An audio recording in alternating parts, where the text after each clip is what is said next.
Hello friends. तो हम study कर रहे थे pair of linear equation in two variables, और इसमें हमें अब स्टडी करना है एक्सरसाइज 3.3। एक्सरसाइज 3.2 इससे पहले की वीडियो में हमने सॉल्व किया है, और आज हम एक्सरसाइज 3.2 जिसमें सब्स्टिट्यूशन मेथड की जो एक्सरसाइज है उसे सॉल्व करेंगे। ठीक है, तो एक्सरसाइज 3.3 सब्स्टिट्यूशन मेथड की है, और सब्स्टिट्यूशन मेथड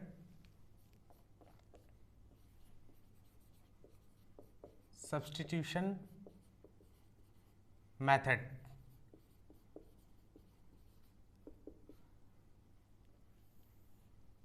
सब्स्टिट्यूशन मेथड हम सीख चुके हैं, और अगर आपको डिटेल्ड में सब्स्टिट्यूशन मेथड सीखना है तो इससे पहले की वीडियो में या वीडियो के डिस्क्रिप्शन बॉक्स में हम इसका लिंक दे देंगे, जिसमें हम सब्स्टिट्यूशन मेथड, एलिमिनेशन मेथड और क्रॉस मल्टीप्लिकेशन मेथड तीनों को डिटेल्ड में एक वीडियो में कवर किया हुआ है। ठीक है, तो सब्स्टिट्यूशन मेथड से आज सवाल लगाने हैं। जो एक्सरसाइज आपकी एक्सरसाइज कौन सी 3.3, तो एक्सरसाइज 3.3 जो है उसमें जो क्वेश्चंस हैं वो सब सब्स्टिट्यूशन मेथड से ही सॉल्व करने हैं। तो चलते हैं कि एक्सरसाइज 3.3 क्वेश्चंस लगाते हैं, और उसी तरह से सब्स्टिट्यूशन मेथड जो है वहीं पर हम सीखेंगे। तो इसमें solve the following pair of linear equations by the substitution method. अब देखिए इसमें कह रखा है तब तो आपको सब्स्टिट्यूशन मेथड लगाना ही लगाना है, लेकिन आगे कुछ क्वेश्चंस देखने को मिलेंगे जहां पर बोला नहीं गया है सब्स्टिट्यूशन मेथड से। अभी हम यहाँ पर पहले कुछ क्वेश्चंस लगाते हैं, फिर अभी देखेंगे उन क्वेश्चंस को। ठीक है, तो क्वेश्चन नंबर 1 का पहला सवाल देखते हैं। क्वेश्चन नंबर 1 पहला पार्ट है। टोटल क्वेश्चन नंबर 1 में 6 पार्ट हैं, तो जो क्वेश्चंस में आपको प्रॉब्लम हो सकती है वो हम सॉल्व करते हैं। क्वेश्चन नंबर पहला पार्ट क्या है? x plus Y 14, x plus Y कितना है 14। दूसरी इक्वेशन है x माइनस वाई 4। तो एक इक्वेशन ये है, दूसरी इक्वेशन ये है। इन दोनों को सब्स्टिट्यूशन मेथड से सॉल्व करना है। कैसे सॉल्व करेंगे? सब्स्टिट्यूशन मेथड का सिंपल मतलब क्या होता है? मतलब ये होता है कि कुछ ना कुछ सब्स्टिट्यूट करना होगा। हमेशा आप इक्वेशन 1 से x का वैल्यू निकालेंगे और इसमें पुट करेंगे, फिर सॉल्व करेंगे, ऐसे आंसर आएगा यहाँ से। तो यहाँ पे हम लिखेंगे फ्रॉम इक्वेशन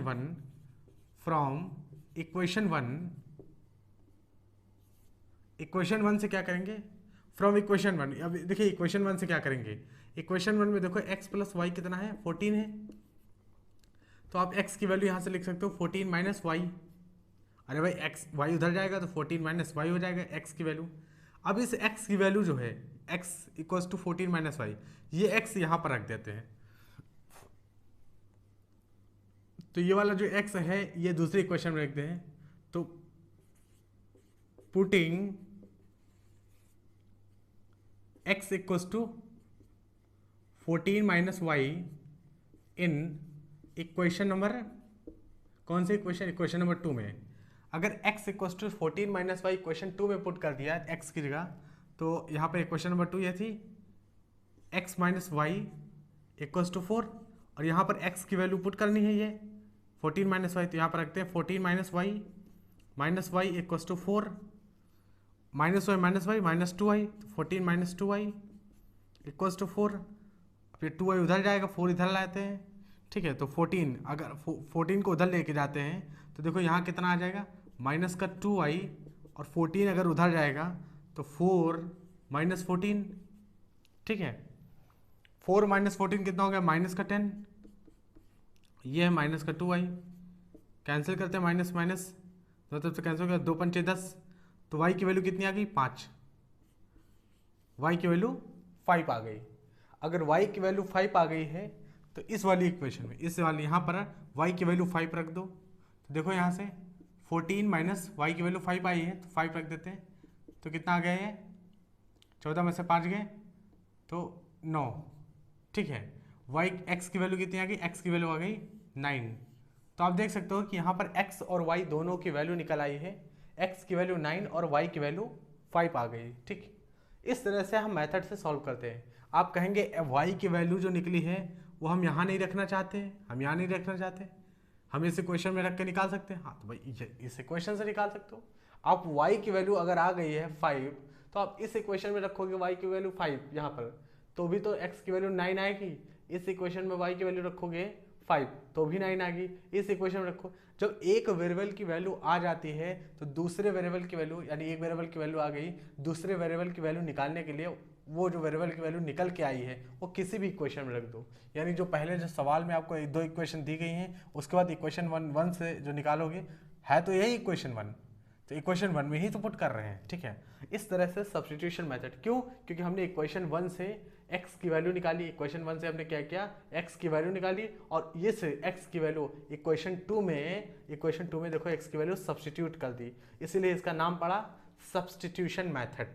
सब्स्टिट्यूशन मेथड से हम एक्स वाई यानी पेयर ऑफ लीनियर इक्वेशंस को कैसे सॉल्व करते हैं, ये होता है तरीका सॉल्व करने का। ठीक, कि एक वेरिएबल की वैल्यू आ जाती है, फिर उसके बाद वही वैल्यू उठा के, वाई की वैल्यू उठा के किसी भी इक्वेशन में रख दो तो एक्स की वैल्यू आ जाती है। तो आपसे सिर्फ एक्स और वाई की वैल्यू पूछा था, ये एक्स और ये वाई होगा इस इक्वेशन में। ठीक, चलते हैं दूसरा सवाल देखते हैं, एक दो और सवाल देखते हैं यहाँ पर, तो उन सवालों को सॉल्व करते हैं। लगाते हैं क्वेश्चन नंबर 2। क्वेश्चन नंबर 2 क्या है, s माइनस टी कितना है, 3। ठीक है, s minus T 3, s upon 3 प्लस t upon 2 is equal to 6। ये सवाल हमें लगाना है, कैसे होगा? तो आप देखो 3 और 2 का एलसीएम क्या है, 3 और 2 का एलसीएम, ये क्वेश्चन नंबर 1 है, ये क्वेश्चन नंबर 2 है। इक्वेशन 2 अपॉन में दे रखा है, अपॉन में अगर इक्वेशंस दे रखी है तो आप क्या करो, इस टाइप की इक्वेशंस बनाओ। इस टाइप की कैसे बनेगा, थोड़ा सा मॉडिफाई यहाँ का कर रखा है, थोड़ा सा ना। तो आप 3 और 2 का एलसीएम देखो कितना आएगा, 6 आएगा। तो 6 से दोनों तरफ मल्टीप्लाई कर दो। अगर आप 6 से मल्टीप्लाई करोगे इधर, तो s अपॉन 3 को 6 से मल्टीप्लाई करोगे, प्लस 6 से आप t अपॉन 2 को मल्टीप्लाई करोगे, 6 से इधर भी मल्टीप्लाई करोगे, तो दूसरी जो इक्वेशन है 3 2 जा 6, 2 3 जा 6, तो 2s plus 3t is equals to 36। Equation number 2 actual में ये बन गई कि नहीं बन गई? आप कहोगे ये थी, ये वाली बना दी, तो ये भी लिख सकते हो, इस वाली इक्वेशन को ऐसे भी लिख सकते हो। ठीक, अब इक्वेशन नंबर 1 से आप देखो, इक्वेशन नंबर 1 से s की वैल्यू क्या लिख सकते हो, यहाँ से देखो s equals to 3 plus T लिख सकते हो कि नहीं? ठीक है, 3 प्लस टी, ये t है। इक्वेशन नंबर 1 से देखो आप, इक्वेशन नंबर 1 से s की वैल्यू कितना है, 3 प्लस टी।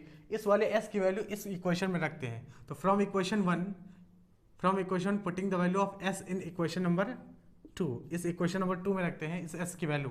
तो देखिए 2s की वैल्यू कितनी है, 3 plus T, 3 plus T plus 3t is equals to 36, 2 3 या 6 plus 2t plus 3t is equals to 36। तो कितना है, 3 प्लस 2 5t, और ये उधर जाएगा तो कितना हो जाएगा, 36 माइनस 6 30। ठीक, यानी t की वैल्यू कितनी आ गई, तो 30/5 आ गई। ठीक है, 5 का 30, तो t की वैल्यू कितनी आ गई, 6।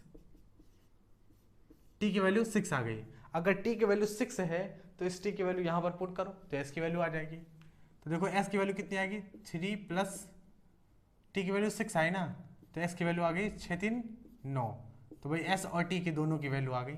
इस तरह से हम सॉल्व करेंगे। भाई t का वैल्यू आ गया 6 और s का वैल्यू आ गया 9। बहुत सिंपल है।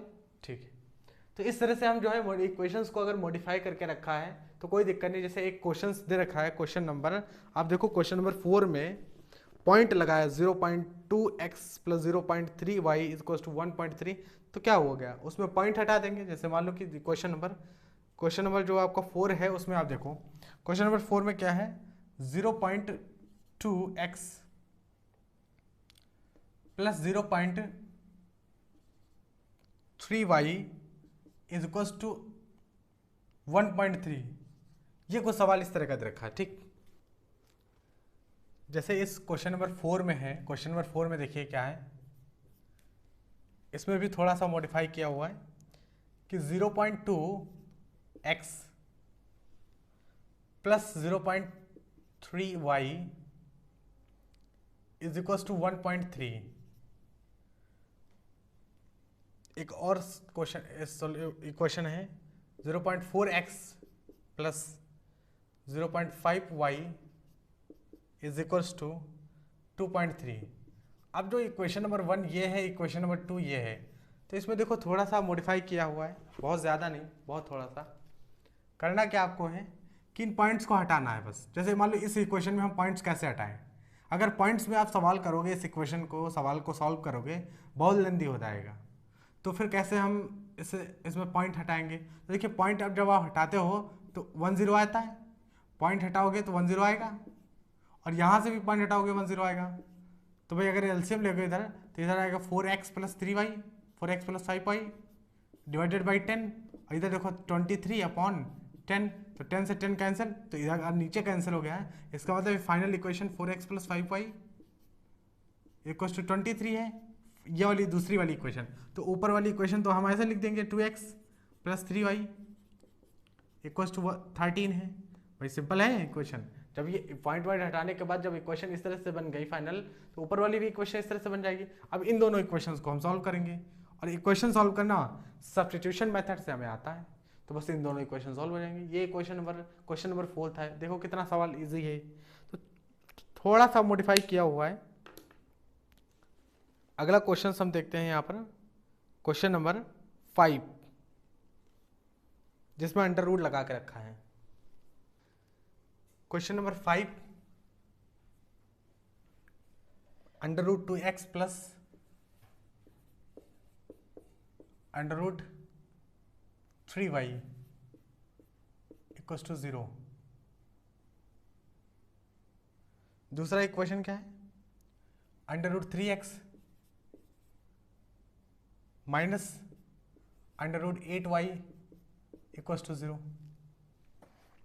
Under root 3x minus under root 8y equals to 0। ठीक है, तो ये अंडर रूट के फॉर्म में इस तरह से इक्वेशन आपको दे रखा है। ठीक, और हमें जो है x और y की वैल्यू पता करनी है, अंडर रूट के फॉर्म में है। बताइए कैसे पता करेंगे? तो बहुत सिंपल है, x y की वैल्यू पता करना है। यहाँ पे देखो कैसे, इक्वेशन नंबर 1 से अगर आप देखो, इक्वेशन नंबर 1 से फ्रॉम इक्वेशन 1 x की वैल्यू लिख सकते हो इक्वेशन नंबर 1 से। तो अगर इक्वेशन नंबर 1 से x की वैल्यू अगर हम लिखें, तो under root 2x is equals to, देखो ये अंडर रूट जो है केवल 2 पर लगा है, ये अंडर रूट 3 पर लगा हुआ है। x और y वेरिएबल्स पर अंडर रूट नहीं है। ठीक है, तो अंडर रूट x लिख सकते हो माइनस अंडर रूट 3y के। तो इसका मतलब x की वैल्यू यहाँ से आ गई minus under root 3 divided by under root 2 y। भाई अंडर रूट 2 नीचे आ गया, तो ये x की जगह ये चीज़ रखी जा सकती है इस इक्वेशन में। फ्रॉम इक्वेशन 1 से x की वैल्यू यह आई, x की वैल्यू उठा के यहाँ पर रखते हैं, तो ये वाली जो x की वैल्यू है इसको हम यहाँ पर रखेंगे। ठीक, अच्छा दूसरी इक्वेशन में रखेंगे, ये इक्वेशन दूसरी है, तो देखो अंडर रूट 3, x की वैल्यू कितनी होगी minus under root 3 divided by under root 2 into y minus under root 8 into y is equal to 0। तो आप देखो मल्टीप्लाई करोगे तो कितना हो जाएगा, ये 3y और ये अंडर रूट 2 है, नीचे अंडर रूट 2 है, माइनस ये 2 अंडर रूट 2 है, ये 2 अंडर रूट 2 लिख सकते हो, ये 2 अंडर रूट 2 अंडर रूट 8 को, अरे भाई अंडर रूट 8 के अंदर 4 दूनी 8 लिख सकते हो, 2 बाहर आ सकता है, तो 2 अंडर रूट 2 इक्वल्स टू 0। तो माइनस का 3y minus 2 under root 2 multiply होगा तो कितना हो जाएगा, 2 हो जाएगा, 2 2 जा 4, y इज इक्वल्स टू 0, नीचे अंडर रूट 2 है। अब देखो a अपॉन बी 0 है, तो a ही 0 होगा, ये तो 0 हो नहीं सकता। इसका मतलब ये हुआ कि minus 3y minus 4 equals to minus 4y equals to 0, 4 3 7 यानी माइनस का 7y इक्वल्स टू 0। अब ये कंडीशन, ये मल्टीप्लिकेशन 0 कब होगा, जब y 0 होगा। इसका मतलब y की वैल्यू 0 आ गई। अगर y की वैल्यू 0 आ गई तो y की वैल्यू यहाँ पर रखोगे और किसी भी नंबर को 0 से मल्टीप्लाई करोगे तो इसका मतलब x की वैल्यू 0 आ गई। ठीक है, तो इस तरह से y 0 x 0 देख सकते हो आप, y 0 x 0। ठीक, अगला क्वेश्चन देखते हैं, क्वेश्चन नंबर 6, यानी पार्ट पहले का ही क्वेश्चन तो पहला ही लगा रहे हैं, लेकिन पार्ट 6 देखते हैं। ठीक है, 3/2 x minus 5/3y, 3/2 x minus 5/3y is equals to -2 x/3 plus y/2 is equals to 13/6। ये इक्वेशंस आपको दे रखा है, दोनों इक्वेशंस पूछा एक्स वाई की वैल्यू बताओ। बहुत ही इजी है, दोनों इक्वेशंस को इन्होंने फ्रैक्शन के फॉर्म में दे दिया है। हमें क्या करना है, फ्रैक्शंस को खत्म करना है। अगर फ्रैक्शन खत्म करना चाहते हैं दोनों इक्वेशंस में, तो 3 और 2 का क्या एलसीएम होता है, 6 होता है। 6 से इधर भी मल्टीप्लाई करो, 6 से इस दोनों इक्वेशन को दोनों तरफ 6 से मल्टीप्लाई कर दो, ठीक है।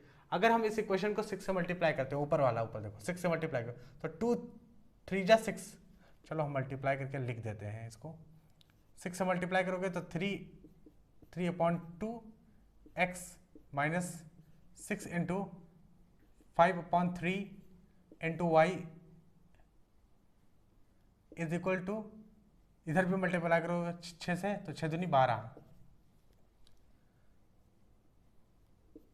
तो 2 3 जा 6, 3 3 जा 9, 9x माइनस 3 2 जा 6, 5 दूना 10y इज इक्वल टू 12। ये क्वेश्चन नंबर 1 है। फाइनल इक्वेशन कौन सी, 1 इक्वेशन। इधर देखो यहां भी 6 से दोनों तरफ मल्टीप्लाई करते हैं, तो और 6 से क्यों मल्टीप्लाई कर रहे हैं ये तो पता ही है। y/, यहाँ y होगा y/2 6 इंटू 13 ठीक, तो 3 दूना 6, 2 3 6, तो 2x plus 3y is equal to 6 और 6 कैंसिल हो जाएगा तो 13 आ जाएगा। तो इक्वेशन नंबर 2 ये बन जाएगी 6 से मल्टीप्लाई करने पर। इक्वेशन नंबर 1 ये, इक्वेशन नंबर 2 ये। सब्स्टिट्यूशन मेथड से लगाना है, तो x से इसका यहाँ पर x की वैल्यू क्या आएगी, तो x बराबर आएगा यहाँ पर 12 plus 10y divided by 9। x का वैल्यू यहाँ से देखो ना, इस इक्वेशन से x का वैल्यू निकालो, तो ये देखो 12 लिखा हुआ है, 10 उधर जाएगा तो 10y हो जाएगा डिवाइडेड बाई 9 x का वैल्यू। इस x का वैल्यू इस इक्वेशन नंबर 2 में रख देंगे, तो ये x की वैल्यू कितनी आएगी, ये यहाँ पर रख देना आपको इक्वेशन में, ठीक है। तो इस इक्वेशन नंबर 2 में रखते हैं x की वैल्यू, तो 2x की वैल्यू कितनी आएगी 12 plus 10y divided by 9 plus 3y, y यहाँ पर पहले से था इसको टू 13, ठीक है। x की वैल्यू ये 9 है।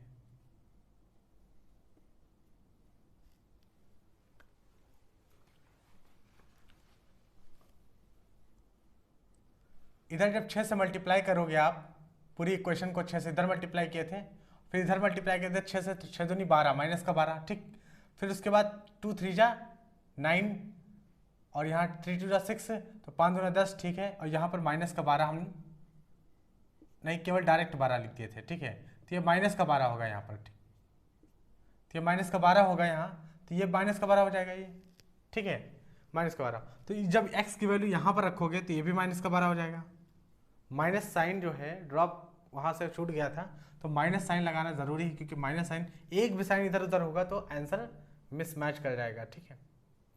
अब यहाँ से देखो आप 12 दूना 24 प्लस 10 दूना 20 y plus 9 3 27 y equal to 13 into 9,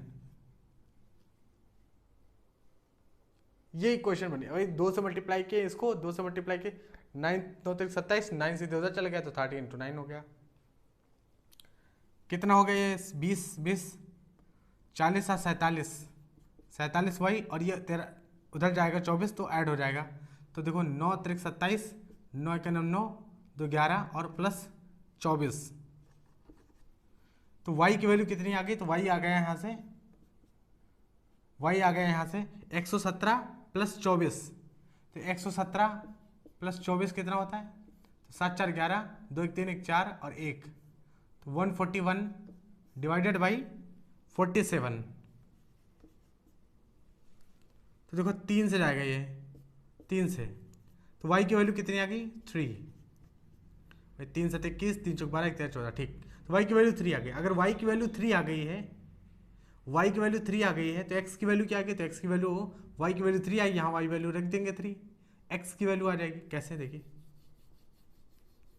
y की वैल्यू 3 सॉल्व होके आई है, x की वैल्यू निकालनी है तो x इक्वस टू -12 प्लस 10 और x y की वैल्यू 3 आई है 9, 10 3 30 और 30 -12 18, तो ये 18/9, 9 दूनी 18, तो यानी x की वैल्यू कितनी आ गई? 2 आ गई। x की वैल्यू कितनी आ गई? x की वैल्यू 2 आ गई। तो x 2 आ गया और y 3 आ गया। तो सॉल्व हो गया भाई। सॉल्व होके कितना आ गया? x इक्वल्स टू 2 और y इक्वल्स टू 3, ये सॉल्व होके आ गया। ये दो इक्वेशंस। तो जब इक्वेशंस फ्रैक्शन के फॉर्म में आपको दे रखी है तो आप इन इक्वेशंस को आपस में, ठीक है, एलसीएम लेके मल्टीप्लाई करके इक्वेशंस को बिल्कुल जो नॉर्मल फॉर्म होती है इक्वेशंस की, ax + by + c के फॉर्म में ही एक्सप्रेस करो। इक्वेशन नंबर 1 हमने उस तरह से क्या मल्टीप्लाई करके, फिर इक्वेशन नंबर 2 को किया, तब हमने सॉल्व किया। ठीक, सब्स्टिट्यूशन मेथड में आपको करना क्या होता है आप जानते हो। इक्वेशन नंबर 1 से x का वैल्यू निकालो, x का वैल्यू उठा के इक्वेशन नंबर 2 में रख दो, सॉल्व कर दो, यहाँ से y का वैल्यू आ जाएगा, y का वैल्यू उठा के जहाँ से x की वैल्यू निकाले थे वहीं पर रखना है तो x की वैल्यू आ जाएगा। x y का वैल्यू ही निकालना था सब हमें। तो आई होप आपको सब्स्टिट्यूशन मेथड का जो अंडरस्टैंडिंग है बिल्कुल क्लियर हो गया होगा कि किस तरह से सब्स्टिट्यूशन मेथड को यूज़ करके हम क्वेश्चन सॉल्व करते हैं। पेयर ऑफ लीनियर इक्वेशन जो 2 वेरिएबल्स में होती हैं उनको कैसे निकालते हैं। ठीक है, तो ये पार्ट 1 हमारा कंप्लीट होता है। यहाँ से हो सकता है कि 1-2 क्वेश्चंस हम ना लगाए हों, सॉल्व ना क्यों। क्वेश्चन नंबर 2, हाँ क्वेश्चन नंबर 2 और क्वेश्चन नंबर 3 और 4 नहीं सॉल्व किए हैं। तो ये बहुत ईजी है इसलिए नहीं किए क्योंकि आप कर सकते हो। ठीक है, क्वेश्चन नंबर 2 देखते हैं क्या है। अब क्वेश्चन नंबर 2,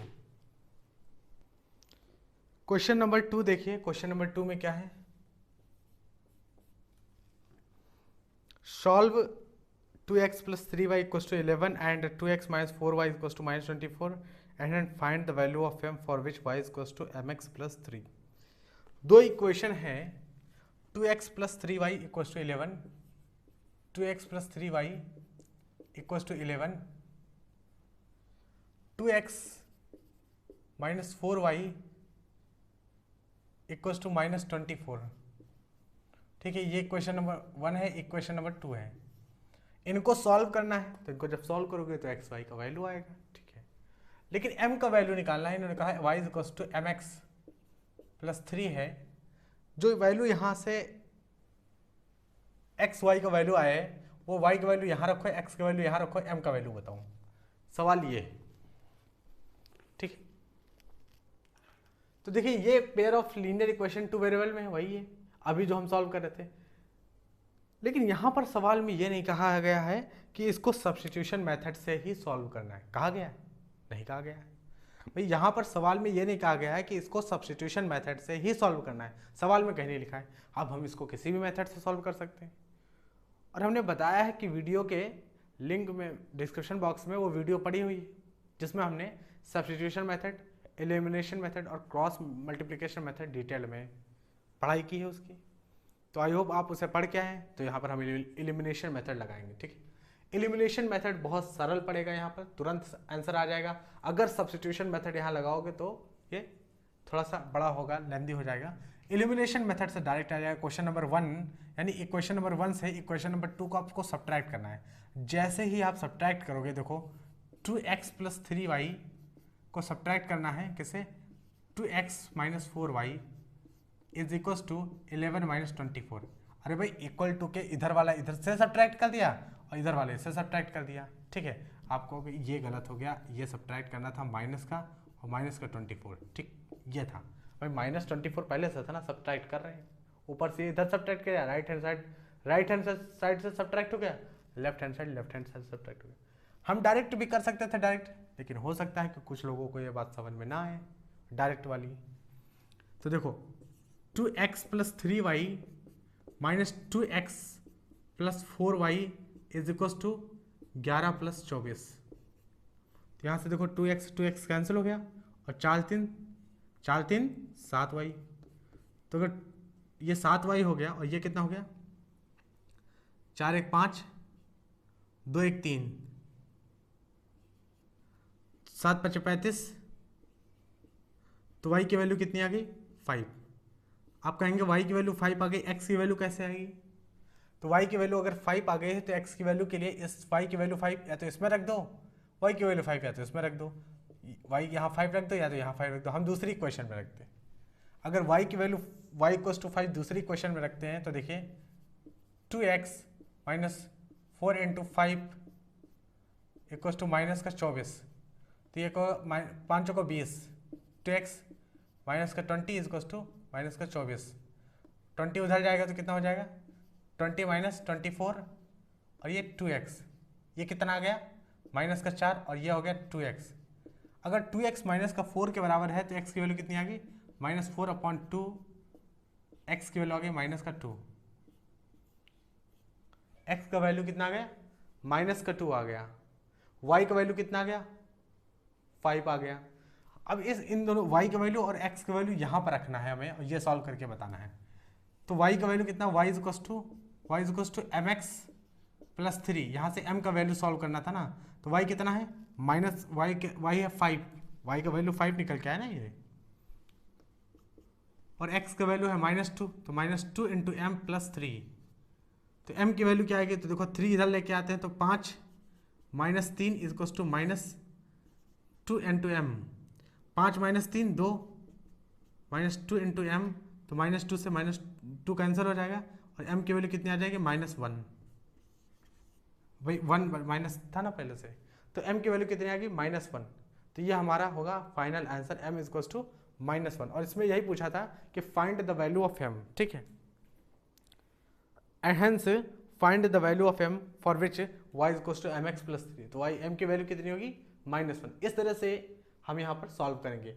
आप कहेंगे कि सब्स्टिट्यूशन मेथड क्यों नहीं लगाया, एलिमिनेशन मेथड, भाई इक्वेशन नंबर 1 से इक्वेशन नंबर 2 को हम देख सकते हो माइनस किए, इसलिए माइनस किए हैं कि डायरेक्ट हम एलिमिनेशन मेथड से डायरेक्ट आंसर ला सकते थे, थोड़ा सरल पड़ा हमें, सब्स्टिट्यूशन मेथड से थोड़ा लेंदी हो जाता सवाल, और सवाल में हमें कह नहीं रखा है कि आप सब्स्टिट्यूशन मेथड से ही लगाओ। जैसे पार्ट नंबर 3 जो क्वेश्चंस अभी हम सॉल्व करेंगे, तो पार्ट नंबर 3 में जो बताया गया है, जो क्वेश्चंस आपको वर्ड प्रॉब्लम्स दी गई हैं वहाँ पर क्वेश्चंस में आपको मेंशन नहीं रखा है करके कि सब्स्टिट्यूशन मेथड से ही लगाने हैं या कोई एलिमिनेशन मेथड से ही लगाने हैं, जो मेथड आपको सरल पड़े वो आप लगा दो, ठीक। लेकिन अगर मान लो वर्ड प्रॉब्लम में भी मेंशन कर रखा है कि सब्स्टिट्यूशन मेथड से लगाओ तो फिर करना पड़ेगा, ठीक है।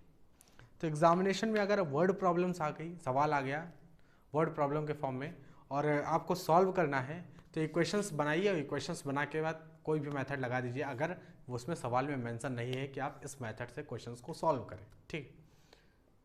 तो अगला सवाल देखते हैं, क्वेश्चन नंबर 3। क्वेश्चन नंबर 3 देखते हैं,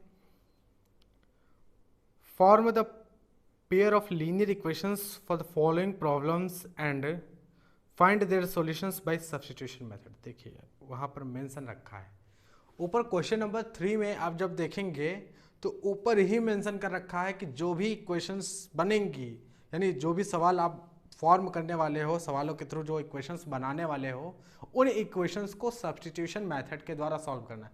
तो अब यहाँ पर जो क्वेश्चन नंबर 3 के कितने पार्ट हैं, टोटल 6 पार्ट हैं, तो 6 के 6 पार्ट हमें सब्स्टिट्यूशन मेथड से सॉल्व करने पड़ेंगे, क्योंकि ऊपर लिख दिया ना, तो जब लिख दिया है क्वेश्चन में तब तो सब्स्टिट्यूशन मेथड ही लगाना पड़ेगा हमें, ठीक है। चलिए कोई बात नहीं, लेकिन यहाँ पर सवालों में डायरेक्ट कोई इक्वेशंस तो दे रखी, वर्ड प्रॉब्लम दे रखी, यहाँ सब्स्टिट्यूशन, यहाँ तो हमें इक्वेशंस बनानी भी है। चलिए इक्वेशंस बनाते हैं। क्वेश्चन नंबर 3 का पार्ट 1, क्वेश्चन नंबर 1 लगाते हैं 3 का पहला। तो क्वेश्चन नंबर 3 है, 3 का पहला, समझते हैं कि क्या बात इसमें कर रहा है। क्वेश्चन नंबर पहला तीसरे का, the difference between 2 numbers is 26। 2 number हैं, 2 नंबरों के बीच का डिफरेंस कितना है, 26 है, 26 है, and 1 number is 3 times the other, find them.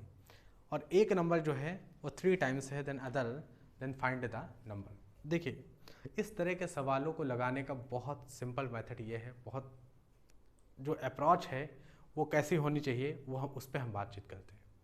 सबसे पहली बात तो यहाँ पर लैंग्वेज का खेल होता है, पूरा का पूरा वर्ड प्रॉब्लम है, पूरा खेल लैंग्वेज का होता है।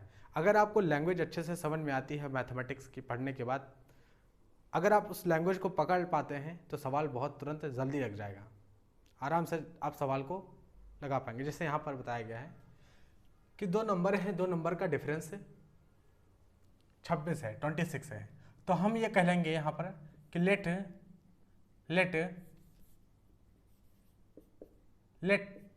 The two number be x and y. हम दो नंबर मान लिए, एक नंबर हमने एक्स मान लिया, एक नंबर वाई मान लिया, ठीक। अब दोनों नंबर का जो डिफरेंस कितना बताया है, 26 बताया है, 26 बताया है। तो अगर एक नंबर हमने एक्स माना है, एक नंबर वाई माना है, और दोनों नंबर का डिफरेंस कितना लिखा है हमने, तो दोनों नंबर का डिफरेंस 26 है। ये बात हम नहीं कह रहे, सवाल में लिखी हुई है कि द डिफरेंस, क्वेश्चन में लिखी हुई है ना, the difference between two numbers is 26। तो हमने कहा दो नंबर हैं एक्स और वाई, दोनों के बीच का डिफरेंस 26 है, यानी एक्स नंबर बड़ा है ना। अरे भाई बड़े में से छोटा हटा दिया तो 26 बचा, यानी एक्स वाई से 26 यूनिट बड़ा है। दूसरी कंडीशन ये बताया है कि जो एक नंबर है दोनों में से एक नंबर है वो 3 गुना है दूसरे नंबर के, ये भी तो बताया है। One number is 3 times the other, ठीक है। अब आप एक चीज देखो, अगर दोनों नंबरों में से एक नंबर दूसरे नंबर के 3 गुना है तो हम यहां से ये कह सकते हैं कि 3y is equals to x. भाई अब देखो y जो है वो 3 गुना है x के, इसमें तो ये बता रखा है कि दोनों नंबर में से एक नंबर दूसरे नंबर का 3 गुना है, तो हमने कहा y x का 3 गुना है, तो 3x इंटू y। दो इक्वेशन बन गई, एक इक्वेशन नंबर 1, एक इक्वेशन नंबर 2। लेकिन ये जो इक्वेशन नंबर 2 बनी है वो गलत है। आप कहोगे गलत इक्वेशन बना दी, तो फिर क्यों लिख दिया यहाँ पर? इसलिए लिख दिया कि डायरेक्ट हम ऐसे इक्वेशंस बना सकते हैं।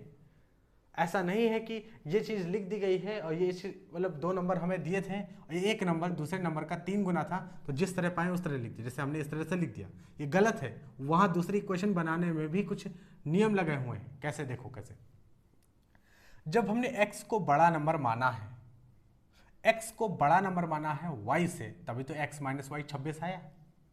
x माइनस वाई 26 आने का मतलब है कि x बड़ा नंबर है। अगर x बड़ा नंबर है और y छोटा नंबर है, x बड़ा नंबर है, और इन दोनों में से एक नंबर ऐसा है जो दूसरे नंबर का 3 गुना है, तो अगर हम 3 से यहां मल्टीप्लाई कर देंगे, जबकि ये पहले से बड़ा है, और 3 से मल्टीप्लाई कर देंगे तो ये बहुत बड़ा हो जाएगा, ये तो बहुत बड़ा हो जाएगा क्योंकि ये पहले से बड़ा है। ये वाली इक्वेशन बता रही है कि x बड़ा है, और अगर 3 से मल्टीप्लाई कर देंगे तो ये और बड़ा हो जाएगा।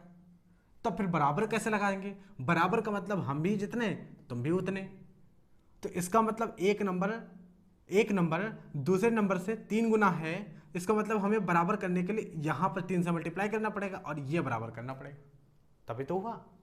अरे भाई x तो पहले से बड़ा है, अगर x की जगह y को बराबर करना है, जैसे कोई चीज़ है यहाँ पर इतनी बड़ी है, इतना बड़ा है, तो अगर आपको मल्टीप्लाई, जैसे ये चीज़ जो है इससे 2 गुना है, अब इसको इसके बराबर करना है तो इसको अब 2 से मल्टीप्लाई करो ना, अब बात बनेगी, अब ये इतना 2 गुना हो जाएगा, बराबर हो जाएगा। अब 2 से मल्टीप्लाई कर दे इसकी लेंथ को, तो ये तो छोटा था ना।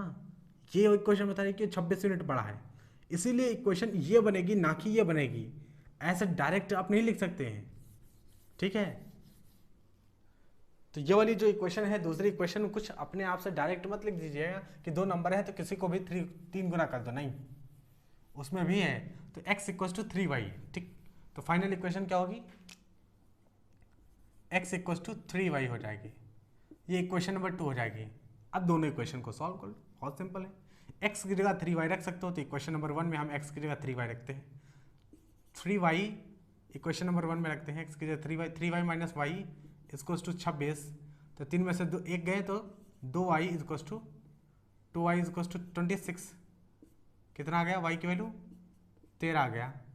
अगर y की वैल्यू 13 है, तो x की वैल्यू क्या है?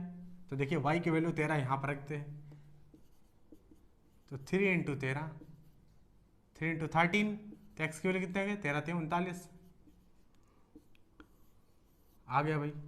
दोनों नंबर आ गए, एक नंबर तो होगा 39 और दूसरा नंबर होगा 13।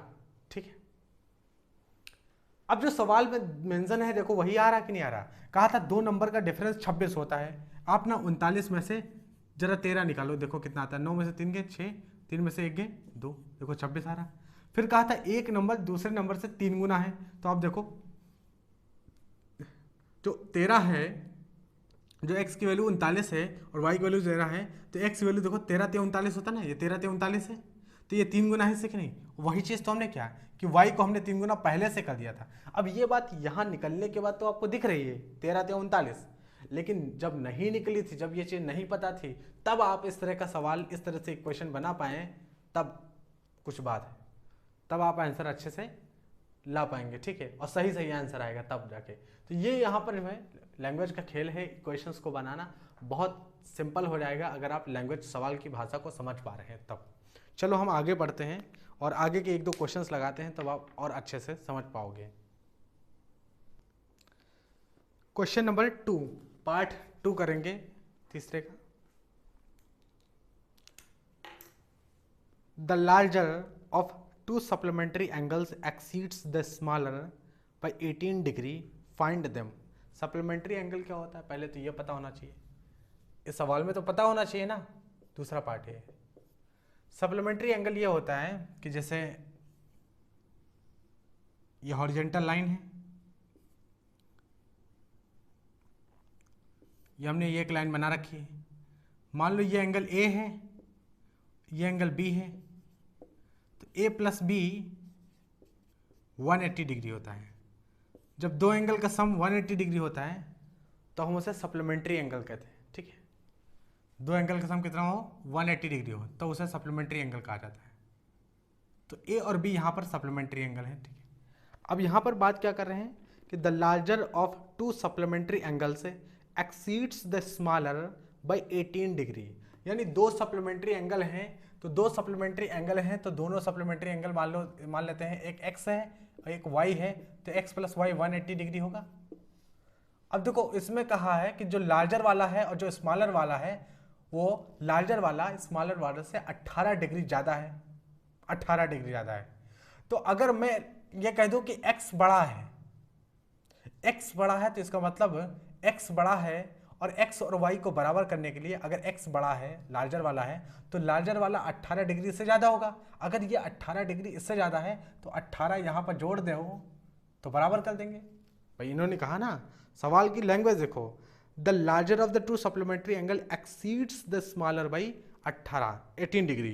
एक्सीड्स का मतलब होता है बड़ा है। ठीक है, छोटे से बड़ा है, एक्सीड्स द स्मॉलर यानी छोटे से बड़ा वाला जो एंगल है वो 18 डिग्री जो है बड़ा है। तो हमने कहा कि x डिग्री जो x वाला एंगल है वो बड़ा है, इसका मतलब ये y से 18 डिग्री बड़ा होगा। अब बराबर करना है तो अगर ये 18 बड़ा है तो इसमें 18 जोड़ दो, अब बराबर हो गया। दो इक्वेशन बन गए यहाँ पर, इक्वेशन नंबर 1 ये है, इक्वेशन नंबर 2 ये है। सप्लीमेंट्री एंगल क्या होते हैं वो यहाँ पर बना हुआ है। अब देखो सवाल कैसे आता है। x का वैल्यू कितना है y प्लस 18, यहाँ पर रख दो ये x का वैल्यू, ये देखो यहाँ पर ये x का वैल्यू y प्लस 18, क्योंकि हर एक सवाल को सब्स्टिट्यूशन मेथड से ही लगाना है। तो यहाँ से x का वैल्यू है y प्लस 18, इसको उठा के यहाँ सब्स्टिट्यूट कर देते हैं। तो y प्लस 18 प्लस वाई इज इक्वल्स टू 180। तो यहाँ से आ गया y प्लस वाई कितना हो गया 2i और 180 माइनस 18, तो 10 में से 8 गए 2, 7 में से 1 गए 6, 2y, इसका मतलब y की वैल्यू कितनी आ गई 162 डिवाइडेड बाई 2, 2 8 16 2 1 2, यानी y कितना आ गया 81 आ गया। y कितना आ गया 81 आ गया। अगर y 81 आ गया तो 81 यहाँ रखो, तो x कितना आ गया 81, y 81 था प्लस 18, तो 8 1 9, 8 1 9, तो x आ गया यहाँ से 99 डिग्री। अब देखो x एक एंगल था, y भी एक एंगल था, दोनों का सम 180 था, जोड़ दो 180 आएगा। फिर उसमें क्या था x हमने कहा था x बड़ा है, माना था कितना बड़ा था 18 यूनिट। अब देखो 99 से आप 81 माइनस कर दो 18 डिग्री आ जाएगा। तो एक्स और वाई दोनों एंगल कितने आ गए, एक आ गया 99 डिग्री का, एक आ गया 81 डिग्री का। ठीक है, तो यहां से ये क्वेश्चन नंबर 2 कंप्लीट होता है। क्वेश्चन नंबर 3 की तरफ देखेंगे। क्वेश्चन नंबर 3 देखते हैं, तीसरे का तीसरा part. The coach of a cricket team buy 7 bats and 6 ball for ₹3,800 later see buy 3 bats and 5 ball for 1,750 find the cost of each bat and each ball. ये questions बहुत ज़्यादा simple है, इसे आप सॉल्व कर सकते हो। जैसे यहाँ पर सॉल्व कैसे करोगे, एक बैट का जो दाम है, एक बैट का जो रेट है वो अगर हम x मान लें, एक बैट का जो दाम है रेट है वो हम x मान लें, और एक बॉल का जो दाम है हम उसे y मान लें। ठीक है, तो एक बैट कितने का मिलता है x का, एक बॉल y का मिलता है। तो हमें यहाँ बताया गया है कि 7 बैट्स, कंडीशन 1 में 7 बैट है पाया करती है, और 6 बॉल कितने के 3,800 के उन्होंने खरीदा, 7 बैट खरीदे और 6 बॉल खरीदे। तो एक बैट का जो रेट था वो कितना था 7x, x था, तो 7 बैट का दाम कितना होगा, तो 7 × x। ऐसे देखो एक बॉल का दाम कितना था y, 6 बॉल का दाम कितना होगा 6 × y, और ये बराबर होगा इतने का मिले थे। ऐसे ही दूसरी इक्वेशन बना दो, दोनों इक्वेशन को सब्स्टिट्यूशन मेथड से सॉल्व कर दो। ये बहुत ही सिंपल सवाल है, इसे आप ट्राई करिएगा। अगला क्वेश्चन हम देखते हैं, क्वेश्चन नंबर 4 देखते हैं, तीसरे का चौथा पार्ट है क्वेश्चन, और ये बहुत ही इंपॉर्टेंट क्वेश्चन है, तो जरा ध्यान से इसे देखिएगा। बहुत सारे स्टूडेंट्स को इसमें प्रॉब्लम आती है इस क्वेश्चन में। ठीक है,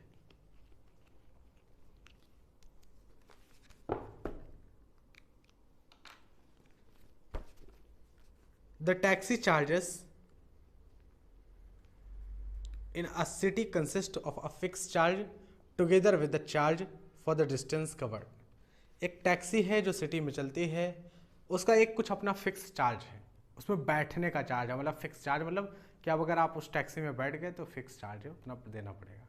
फिर उसके बाद वो टैक्सी दूसरा चार्ज क्या लगाती है, जब आप चलते हैं उस टैक्सी से तो पर किलोमीटर का कुछ चार्ज वो लगाते होंगे अपना। ठीक है, for a distance of 10 kilometre the charge paid is 105 105 रुपया, यानी 10 किलोमीटर चलने का चार्ज कितना है 105 रुपया पड़ता है। And for a journey of 15 kilometre the charge paid 155, और 15 किलोमीटर चलने का जो चार्ज है वो 155 रुपया है। What are the fix charge and the charge per kilometre. तो फिक्स चार्ज का बताइए कितना फिक्स चार्ज है टैक्सी का, और चार्ज पर किलोमीटर कितना है। ठीक है, दोनों चीज़ बताइए। How much does a person have to pay for travelling a distance of 25 kilometre. अगर कोई पर्सन 25 किलोमीटर इस टैक्सी से ट्रेवल करता है तो कितना पैसा देगा, ये सारी चीज़ें आपको बतानी है। बहुत सरल सवाल है लेकिन इसे समझने वाली बात है। वही हमने कहा कि आपको लैंग्वेज समझ में आती है क्या सवाल की, और नहीं भी आती है तो हम यहाँ पर समझा रहे हैं आपको।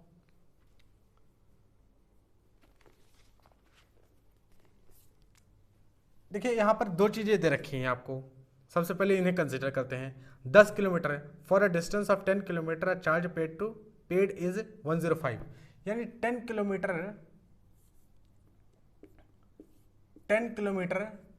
का डिस्टेंस ट्रेवल करने में 105 रुपये लगते हैं, 105 रुपये पे करने पड़ते हैं। और 15 किलोमीटर का डिस्टेंस ट्रेवल करने में 155 रुपये लगते हैं। ये बात तो सबको समझ में आ गई होगी क्योंकि ये बात लिखी हुई है। ठीक है, ये बात लिखी हुई है। अब जरा हम थोड़ा सा समझते हैं सवाल को क्या बताने की कोशिश कर रहे हैं। देखो, जब 10 किलोमीटर इस टैक्सी से चलोगे आप तो 105 रुपये लगेंगे, 15 किलोमीटर चलोगे तो आप 155 रुपये लगेंगे। ठीक है, और हमने ये बताया था कि ये टैक्सी ऐसा है कि एक फिक्स चार्ज भी लेती है, मतलब इस टैक्सी में जैसे ही बैठे वो फिक्स चार्ज देना पड़ेगा, आप चलो चाहे ना चलो। ठीक, और जैसे ही चलोगे आगे तो पर किलोमीटर चार्ज देना पड़ेगा। इसका मतलब एक बात तो पक्की ये हो गई कि 10 किलोमीटर अगर कोई पर्सन चला है तो इसमें फिक्स चार्ज तो इंक्लूड होगा, और साथ में 10 किलोमीटर का चार्ज इंक्लूड होगा। नहीं समझ में आया? अरे भाई 10 किलोमीटर चला तो 10 किलोमीटर का चार्ज देगा, लेकिन टैक्सी वाले ने बताया ना एक फिक्स चार्ज भी, हमारी टैक्सी में बैठने का एक फिक्स चार्ज है, तो फिक्स चार्ज यहाँ पर इंक्लूड होगा। हमें दिख नहीं रहा है, हमें तो टोटल 105 है, लेकिन फिक्स चार्ज कितना होगा और 10 किलोमीटर चलने का चार्ज कितना होगा, ये तो दोनों अलग अलग होंगे, दोनों को जोड़ के यहाँ लिख दिया गया। हो सकता है कि फिक्स चार्ज मान लेते हैं x होगा और 10 किलोमीटर चलने का चार्ज y होगा मान लो, तो x प्लस वाई जोड़ के यहाँ 105 लिख दिया गया। ठीक है, एग्जाम्पल के लिए अभी x y ले नहीं रहे हैं। ठीक, अच्छा 15 किलोमीटर की बात करते हैं ये, तो 15 किलोमीटर जो पर्सन गया होगा उसका भी तो कोई चार्ज होगा, उसका भी तो कोई चार्ज होगा 15 किलोमीटर का, तो आप कहोगे 155, नहीं 155 नहीं, 155 में तो फिक्स चार्ज भी होगा। 155 किलोमीटर में फिक्स चार्ज भी होगा, 155 रुपये में फिक्स चार्ज भी होगा और 15 किलोमीटर चलने का भी चार्ज होगा, 15 किलोमीटर जो ट्रेवल किया उसका भी चार्ज होगा। इसका मतलब एक बात समझ में हमारे आ गई कि मान लेते हैं कि वो टैक्सी वाला का जो फिक्स चार्ज है वो हम x रुपीज़ मान लेते हैं, x रुपीज़ मान लेते हैं, कितना मान लेते हैं, x रुपीज़ मान लेते हैं, और पर किलोमीटर जो टैक्सी चलती है उसका चार्ज y मान लेते हैं, माना। ठीक है, तो लेट लिखते हैं यहाँ पे, let the fix charge of taxi is x rupee and charge per kilometre is y रुपी। को समझ आया? टैक्सी का जो फिक्स चार्ज है वो हमने x रुपये माना है और पर किलोमीटर का चार्ज y रुपये माना है। अब इस कंडीशंस को देखो, इस कंडीशन में जैसे ही वो टैक्सी में बैठा उसने x रुपये दिया, अभी टैक्सी चली नहीं, x रुपये दिया, बैठने का चार्ज है, फिक्स चार्ज है। ठीक, अब वो 10 किलोमीटर जाना चाहता है तो 10 किलोमीटर का चार्ज भी वो देगा। तो 1 किलोमीटर का चार्ज कितना हमने लिया, चार्ज पर किलोमीटर का y लिया है। टैक्सी में चल जो भी इंसान उस टैक्सी से चलता है तो 1 किलोमीटर का y रुपया देता है। तो भाई साहब तो 10 किलोमीटर चले, 10 किलोमीटर चले तो इतना रुपये देंगे। तो एक फिक्स चार्ज था और ये ट्रैवलिंग चार्ज था, ये ट्रैवलिंग चार्ज था और ये टैक्सी का चार्ज था, दोनों को ऐड कर दिया हमने और ये बराबर हो गया 105 के। आप समझ आए?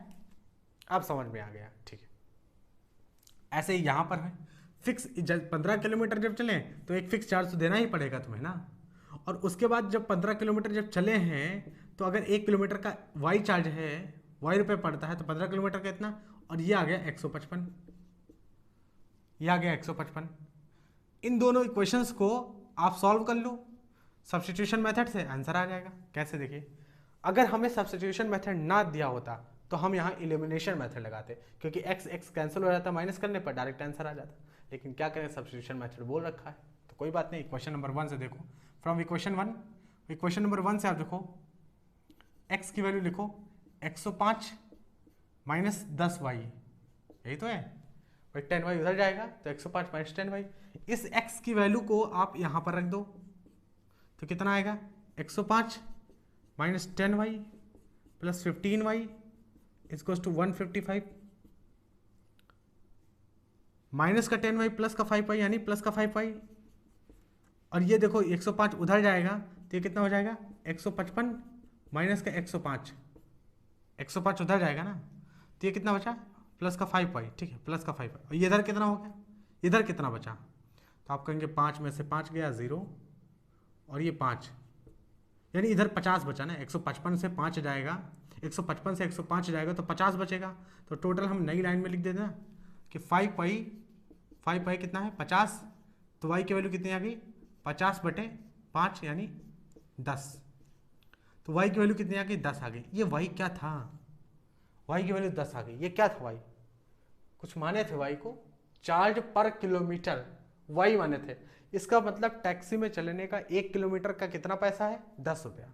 ठीक, अच्छा x का वैल्यू निकालना है तो y की वैल्यू ये उठा के यहाँ पे पुट कर दो 10, तो देखो x की वैल्यू आ जाएगी तो 105 और 10 कितना, 10 पुट करते हैं यहाँ पे, 10 पुट किया तो 100 यानी कि ये कितना आ गया 100 आ गया, तो 105 माइनस 100 105 माइनस 100 तो कितना आ गया 5 आ गया, तो x की वैल्यू कितनी आ गई 5 आ गई।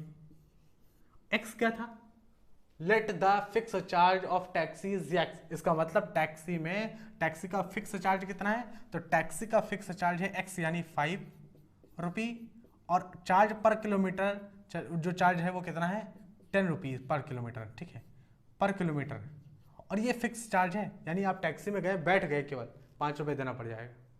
अभी पैसे चले नहीं, और जैसे ही 1 किलोमीटर चली, अच्छा देखो, अब देखो एक बात समझो, यहाँ पर टैक्सी में हम जाके बैठ गए और हमने कहा 1 किलोमीटर चलो, ठीक, तो वो क्या करेगा, फिक्स चार्ज तो टैक्सी का 5 रुपये है, वो कहेगा 5 रुपये देने पड़ जाएंगे आपको जैसे ही आप बैठ गए। और 1 किलोमीटर चलने की बात करोगे तो 10 रुपये देने पड़ जाएंगे, और क्योंकि ये चलने का चार्ज है। तो 1 किलोमीटर के लिए कितना पैसा पड़ेगा टैक्सी में चलने के लिए, 10 + 5 15 रुपया। भाई टैक्सी का अपना खुद का एक चार्ज है ना, फिक्स चार्ज 5 रुपये। ये 5 रुपये चलने वाली चार्ज नहीं है कि आप टैक्सी से ये ट्रेवलिंग चार्ज नहीं है ये टैक्सी का, ये फिक्स चार्ज है। ट्रेवलिंग चार्ज तो ये है पर किलोमीटर का 10 रुपया, तो 1 किलोमीटर का 15 रुपये है।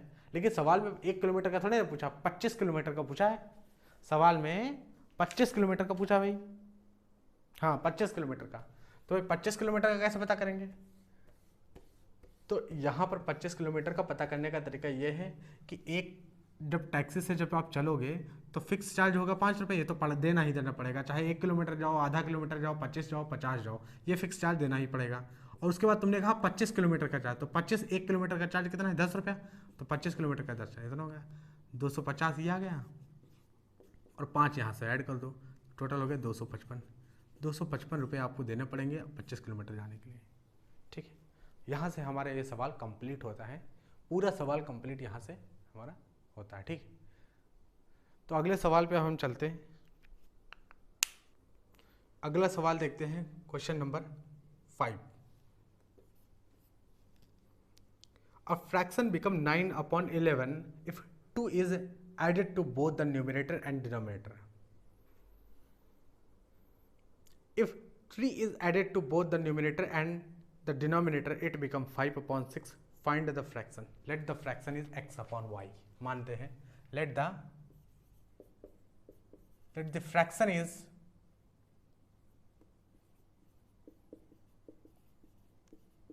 x/y. x/y फ्रैक्शन मानते हैं। अब कह रखा है कि डिनोमिनेटर और न्यूमरेटर में अगर आप 2 ऐड करते हो तो फ्रैक्शन 9/11 हो जाता है। तो भाई डिनोमिनेटर और न्यूमरेटर में अगर आप 2 ऐड करते हो, तो यहाँ भी 2 ऐड किया, यहाँ भी 2 ऐड किया, तो फ्रैक्शन 9/11 हो गया, ठीक। कंडीशन ये 1 दे रखी है।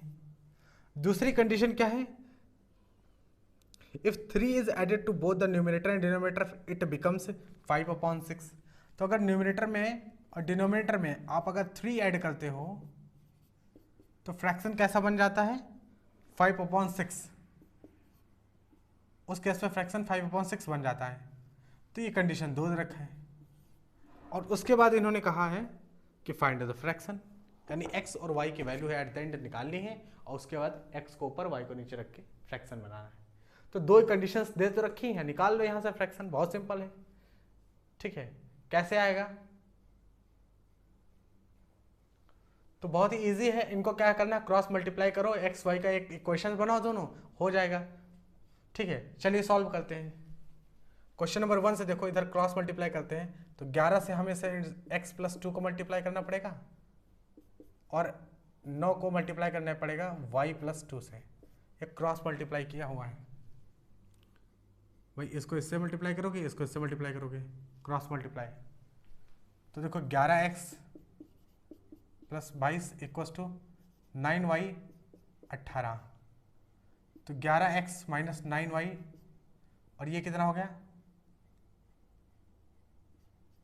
4 = 0। अरे भाई 18 इधर जाएगा तो ये माइनस का 18 हो जाएगा, तो 22 - 18 4 आ गया, ठीक।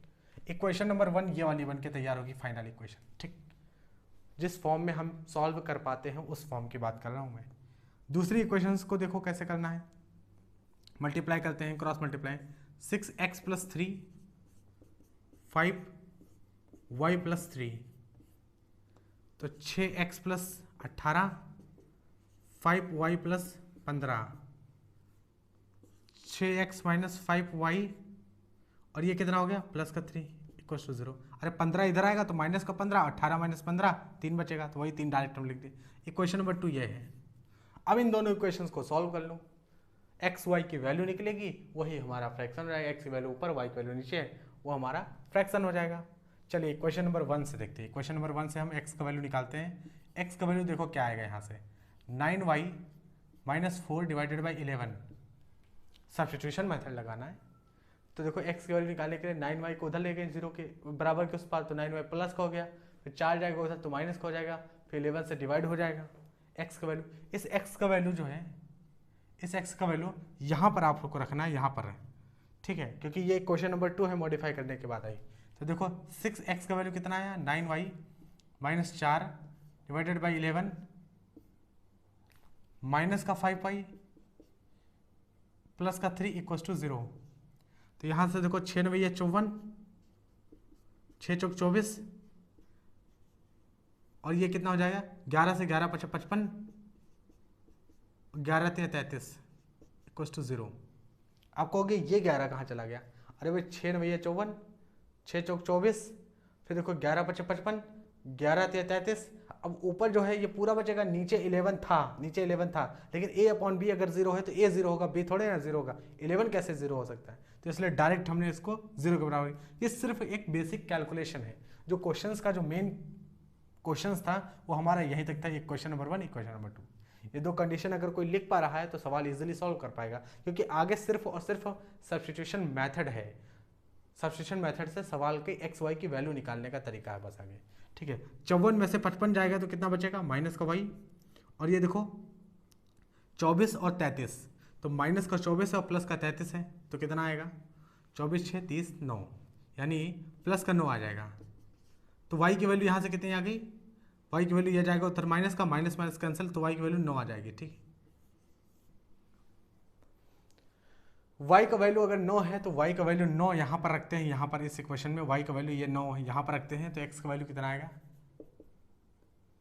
तो 9 और 9 y का वैल्यू यहाँ रख दिया, माइनस का 4 और नीचे कितना आ गया 11, तो 9 9 81, 81 माइनस 4 77, ये 11 आ गया, 11 7 77, यानी x का वैल्यू कितना आ गया 7 आ गया। भाई x का वैल्यू 7 आ गया ना, 9 9 81, 81 माइनस 4 77, 77 बटे 11, 11 77, x का वैल्यू 4 आ गया। तो फ्रैक्शन क्या होगा भाई, x अपॉन वाई, तो x अपॉन वाई यानी x ऊपर है 7, x का वैल्यू 7 और y कितना आया, तो y 9 आया है, तो इसका मतलब फ्रैक्शन होगा 7 बटे 9, एक्स वाई का वैल्यू ही निकालना था, तो ये हमारा फ्रैक्शन होगा, फाइनल आंसर हमारा क्या होगा 7 बटे 9 हो जाएगा ये हमारा, ठीक। तो बाकी सवाल सिर्फ केवल यहीं तक था, ये समझने वाली बात जो थी, जो डिस्टर्ब कर सकती थी, परेशान कर सकती थी, वो यहीं तक थी। अगर ऐसे इतना आपने सॉल्व कर लिया है, सिर्फ इतना आपने लिख लिया है कॉपी पर, अपने आप इतना लिख पा रहे हो अपने मन से, तो इसका मतलब सवाल आपसे लग रहे हैं, ठीक है। आगे का जो प्रोसेस है वो सब्स्टिट्यूशन मेथड का है, हो सकता है कैलकुलेशन गलत कर दो इस तरह से तो ना आंसर आए, नहीं तो आंसर आराम से आ जाएगा इतना करने के बाद बस, ठीक। अगला हम सवाल सॉल्व करते हैं, अगला क्वेश्चन से क्वेश्चन नंबर 5 यहाँ पर हमको सॉल्व किए, अगला क्वेश्चन सॉल्व करते हैं, क्वेश्चन नंबर 6 देखते हैं, तीसरे का, और ये लास्ट क्वेश्चन है हमारे एक्सरसाइज का। देखिए 5 years hence the age of Jacob will be 3 times that of his son. 5 years ago Jacob's age was 7 times that of his son. What are their present age? What are their present age? देखिए इस तरह के सवाल लगाने का simple, सबसे simple तरीका मैं आपसे डिस्कस करता हूँ।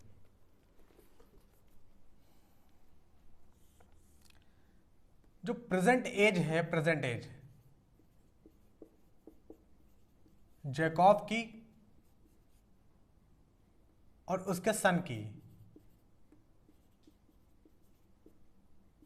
तो जैकॉब की प्रेजेंट एज आज अभी x है, और उसके सन की जो प्रेजेंट एज है y ईयर है, ये x ईयर है, ये y है, आज प्रेजेंट एज। अब देखो यहां पर क्या है, अब सवाल हम पढ़ना शुरू करते हैं। 5 years hence, इसका मतलब जानते हैं 5 साल बाद, आज से 5 साल बाद की बात कर रहा है, 5 साल पहले की नहीं, hence का मतलब आज से 5 साल बाद की बात कर रहा है। 5 years hence the age of Jacob will be 3 times that of his son। तो आज से 5 साल की बाद, आज से 5 साल की बात कर रहा है, तो जैकॉब की एज 5 साल बाद x + 5 हो जाएगी आफ्टर 5 year, आफ्टर 5 year। सवाल में 5 year हेंस रखा है, उससे कंफ्यूज मत होना, 5 साल के बाद, अगर आज इसकी एज x है तो 5 साल के बाद x+5 हो जाएगी। आज इसके सन की एज y है तो 5 साल के बाद इसके सन की एज y+5 हो जाएगी। ठीक है, 5 ईयर एगो, अब कह रखे 5 साल बाद, 5 ईयर एगो, अब क्या है 5 year hence the age of Jacob will be 3 times that of his son. ठीक है, लेकिन 3 टाइम्स वाला हम नहीं समझते, हम ये समझते हैं कि 5 साल बाद जैकब की एज कितनी हो जाएगी। ठीक, अब जो दूसरा पॉइंट रखा है फुल स्टॉप के बाद कि 5 ईयर एगो, अब 5 साल पहले, अगर 5 साल पहले की बात करें तो जैकब की एज क्या होगी, तो बिफोर प्रेजेंट एज के, ठीक है, 5 ईयर बिफोर, यहां पे लिख देते हैं बिफोर 5 ईयर, इसके रिस्पेक्ट में बात कर रहे हैं, तो जैकब की एज क्या रही होगी x-5, और इसके बच्चे की एज जो सन है उसका एज क्या रही होगी y-5। ये इतनी बात समझ में आ रही कि नहीं आ रही भाई? आज हमारी अगर एज 10 साल है, माना कि आज, जैसे मान लो आज मानते हैं हमारी एज 20 साल है फॉर एग्जांपल, तो आज से 2 साल बाद एज कितनी हो जाएगी 22 साल। भाई 20 में क्या करेंगे, 2 साल ऐड कर देंगे। अच्छा, आज से 3 साल पहले एज कितनी रही होगी, तो भैया 3 साल बाद, तो 20 में से हम 3 घटा देंगे, तो आज से 3 साल पहले एज रही होगी 17, तो इसलिए आज है 22, और 2 साल बाद हो जाएगी 22, इसलिए आज 20 है, और 2 साल बाद कितनी हो जाएगी 22, 20 2 22। ठीक, तो आज कितनी एज है, अगर ये बात पता चल गई तो 2 साल बाद एज क्या होगी, 3 साल बाद एज पहले क्या रही थी, ये सब पता चल गया। इसलिए आज एज जो प्रेजेंट है, प्रेजेंट एज आज की एज x है, आज के इसके सन की y है, 5 साल बाद एज कितनी होगी x+5 y+5 दोनों की, 5 साल पहले कितनी एज रही होगी x-5 y-5। सरल है सवाल। ठीक, अब इसमें सवाल में इतना ही नहीं रखा है, इतना ही नहीं दे रखा है, इसमें कुछ और भी बताया है। चलो अब हम आगे उसका समझते हैं, आगे की जो बात इन्होंने बताई उसको समझते हैं। क्या रखा है कि 5 year hence the age of Jacob will be 3 times that of his son. The age of Jacob 5 year hence, 5 साल के बाद the age of Jacob will be 3 times that of his son. यानी इस समय 5 साल के बाद जो जैकब की एज होगी वो 3 गुना होगी अपने बच्चे से, सन से। तो अगर जैकब की एज x+5 है और इसके सन की एज y+5 है, अगर 5 साल के बाद इसकी एज 3 गुना होगी इससे, तो इन दोनों को बराबर करने के लिए अगर ये एज 3 गुना है इससे पहले से, तो इसका मतलब इसके बच्चे की एज का 3 गुना मल्टीप्लाई करके ऐसे इक्वल करेंगे भाई, तभी तो इक्वल होगी। 3 से मल्टीप्लाई करेंगे 3 से। ठीक, ये क्योंकि 5 साल के बाद जैकब की एज 3 गुना हो जाएगी अपने सन के लेके, तो दोनों को बराबर अगर करना है और ये 3 गुना पहले से हो गई है, तो इनको बराबर करने के लिए बच्चे की एज का 3 साल, जैसे 5 साल बाद इसकी एज हो जाती 15, इसकी एज 5 हो जाती फॉर एग्जांपल, माना हमने, तो ये 3 गुना है ना, तो अगर दोनों को बराबर करना हो, 15 और 5 को बराबर करना हो, तो बच्चे की एज को 3 से गुणा करना पड़ेगा, तभी तो बराबर हो पाएगा, 3 × 15 तभी तो ये सवाल इस तरह से वेरिएबल्स में हमने दे रखा है, तो हम बराबर कर रहे हैं, तो ये क्वेश्चन नंबर 1 हो जाएगा। देखो यहीं से क्वेश्चन नंबर 1 बन जाएगी। ठीक, चलिए इससे पहले देखिए 5 ईयर एगो, 5 साल पहले की बात यहाँ पर आ गई, यहाँ पर बात कर रहे हैं। Jacob age was 7 times that of his son. 5 साल पहले जैकब की एज 7 गुना थी अपने सन से, तो जैकब की एज थी 5 साल पहले इतनी, और इसके सन की एज थी इतनी, और ये कितनी थी 7 times. Jacob age was 7 times that of his son, ये 7 गुना थी। अगर ये 7 गुना थी और बराबर का चिन्ह लगाना है, तो इसके बच्चे की उम्र का 7 गुना करके इस तरह से लिख दो। देखो ये क्वेश्चन नंबर 2 बन गई, ये क्वेश्चन नंबर 2 हो गई। अब इक्वेशन नंबर 1 और इक्वेशन नंबर 2 को आप सॉल्व कर लो, x और y का वैल्यू निकलेगा। x y का वैल्यू क्या होगा, प्रेजेंट एज होगी जैकब की, प्रेजेंट एज होगी सन की y की। चलिए इस क्वेश्चन नंबर 1 को जरा हम मॉडिफाई करते हैं, मतलब मल्टीप्लाई करके लिखते हैं। x + 5 = 3y + 3 × 5 = 15। तो देखो x - 3y इधर आएगा -3y, और ये कितना आ गया, ये उधर जाएगा 5, तो 15 - 5, 15 है और -5 जाएगा उधर तो माइनस हो जाएगा, तो इधर 10 बचेगा। ठीक, तो सीधे हम 10 लिख देना। इक्वेशन नंबर 1 ये हो गया। इधर भी देखते हैं, यहाँ पर x - 5 = 7y - 7 × 35, तो देखो x माइनस 7y इसको उधर जाएगा तो 35 यानी 5 हो जाएगा, और माइनस का 35 पहले से है, माइनस का 35 पहले से ही है, और उधर जाएगा तो 5 हो जाएगा, तो ये कितना आएगा माइनस का 30, तो ये माइनस का 30 आएगा। ये इक्वेशन नंबर 2 है। ठीक, अब क्या करें हम, इक्वेशन नंबर 1 से हम x का वैल्यू निकालते हैं यहाँ से, तो x बराबर होगा 10 + 3y, और ये जो x का वैल्यू है यहाँ से जो इक्वेशन नंबर 1 से निकाल रहे हैं, ये x का वैल्यू आपको यहाँ पर पुट करना है, यहाँ पर। एरो सही से बन नहीं पाया है ना, कोई बात नहीं, इधर से बना देते हैं। ये देखो यहाँ पर x की वैल्यू पुट करनी है, वो जो x = 10 + 3y है उसको यहाँ पर पुट करो। तो अगर x की जगह आप 10 + 3y रखना चाहते हो, ठीक है, रख दो 10 + 3y माइनस का 7y इक्वल्स टू माइनस का 30। सब्सटीट्यूशन मेथड है ना, तो पहली इक्वेशन से सब्सटीट्यूट x निकाल के दूसरी इक्वेशन में सब्सटीट्यूट कर दिया हमने। ठीक है, तो कितना आ गया, ये देखो माइनस का 4y आ गया, और ये 10 उधर जाएगा तो माइनस का कितना हो जाएगा 40। अरे भाई 10 इधर पॉजिटिव है, उधर जाएगा नेगेटिव हो जाएगा, 30 + 10 40 हो गया, और ये देखो 4 × 40 माइनस माइनस कैंसिल हो गया यहाँ से। y की वैल्यू कितनी आ गई 10, y की वैल्यू कितनी आ गई 10 आ गई, 4 × 40, ठीक है, y की वैल्यू कितनी आ गई 10 आ गई। अगर y की वैल्यू 10 है, y की वैल्यू 10 है, तो x की वैल्यू कितनी है 10 + 3 × 10, 10 × 30 10 40, तो x की वैल्यू कितनी आ गई 40। ये सवाल सही आया है, आंसर सही आया है, कहीं मिस्टेक तो नहीं हुई है, देख लेते हैं अभी पता चल जाएगा। इसका मतलब x की वैल्यू कितनी आ गई 40 आ गई, और y की वैल्यू कितनी आ गई है, y की वैल्यू कितनी आ गई है, y की वैल्यू 10 आ गई है। और x y है क्या, x y प्रेजेंट एज है, तो x की वैल्यू 40 आ गई, यानी ये जो है 40 आ गई है, और y की वैल्यू 10 आ गई है, ये 10 आ गई है, यानी जैकब की प्रेजेंट एज 40 है और इसके सन की प्रेजेंट एज 10 है। अब बताओ जैकब की प्रेजेंट एज कितनी आ गई 40 आ गई, और इसके सन की प्रेजेंट एज कितनी आ गई 10 आ गई।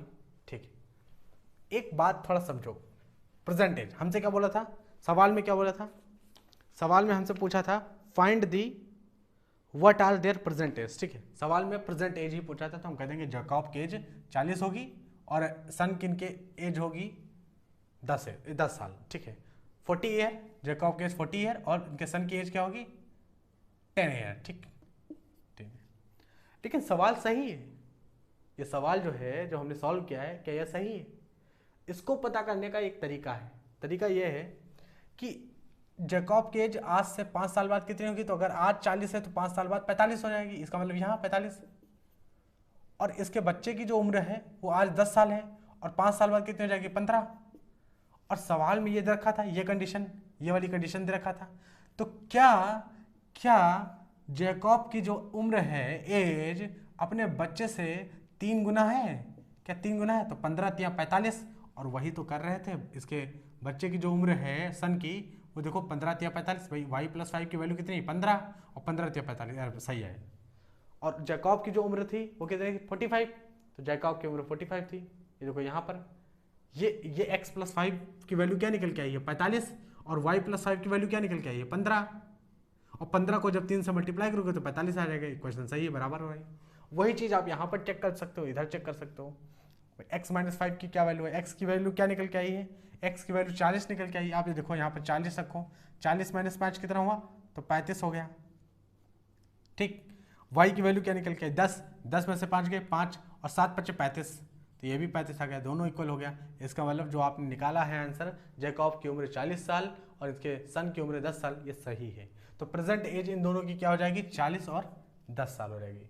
यहाँ से हमारा ये सवाल कंप्लीट होता है। ठीक है, ये एज वाले सवाल हैं, प्रेजेंट एज मान के फिर आगे फ्यूचर की बात करें तो इस तरह से ऐड कर दो x में, अगर पास्ट की बात करें बिफोर तो इस तरह से माइनस कर दो, इस तरह से सॉल्व कर लो। बाकी जो नीचे है वो सिर्फ कैलकुलेशन है सब्स्टिट्यूशन मेथड की। तो यहाँ से हमारी एक्सरसाइज 3.3 कंप्लीट होती है। यहाँ से सब्स्टिट्यूशन मेथड भी हमारा कंप्लीट होता है। Substitution method pair of linear equations को सॉल्व करने का बहुत ही ईजीएस्ट मेथड होता है, बहुत ही सरल मेथड है। आगे के क्वेश्चंस भी हम इस तरह के सवाल जब आएंगे इस तरह के, तो हम आगे भी डिस्कस करते रहेंगे। तो आज इतना ही रखते हैं, मिलते हैं नेक्स्ट वीडियो में, तब तक के लिए धन्यवाद।